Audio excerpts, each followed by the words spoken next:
Hi friends, night வந்து பார்த்திங்கன்னா மணி 7:30 மணி ஆச்சுங்க. 7:30 மணிக்கு கூட உங்களுக்கு பிரியாணி சாப்பிட்ணும் அப்படின்னா ஆம்பூருக்கு வந்துடுங்க. ஆம்பூரில் உள்ள ஒரு பிரியாணி கடைக்கு தாங்க வந்தோம். நேராக வந்தோம். நைட்டு வந்து பார்த்திங்கன்னா பிரியாணி கேட்டோம். இந்த மாதிரி தட்டில் இலையை வாஷ் பண்ணி அதில் வந்து பார்த்திங்கன்னா பிளேட் நிறையா வந்து பிரியாணியுமே கொடுத்துட்டாங்க. இப்போ வந்து நம்ம ஆம்பூர் பிரியாணி சாப்பிட போகிறோம். இதில் வந்து பார்த்திங்கன்னா பிரியாணி சாப்பிட்ணும் அப்படின்னா ஃபஸ்ட்டு இந்த மாதிரி தட்டில் மொத்த பிரியாணி இப்படி உடச்சி போட்டுறோம். இந்த தட்டை எதுக்கு? ஆக்சுவலி இந்த தட்டத்தை வந்து நம்ம திருப்பி கொடுத்துருவோம். அவங்களுக்கு வந்து பார்த்திங்கன்னா தட்டு ஃபுல்லாக பிரியாணிங்க.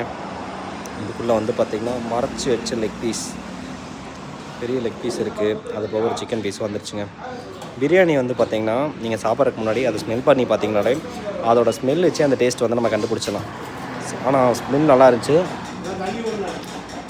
பிரியாணியுமே சூப்பராக இருக்குங்க.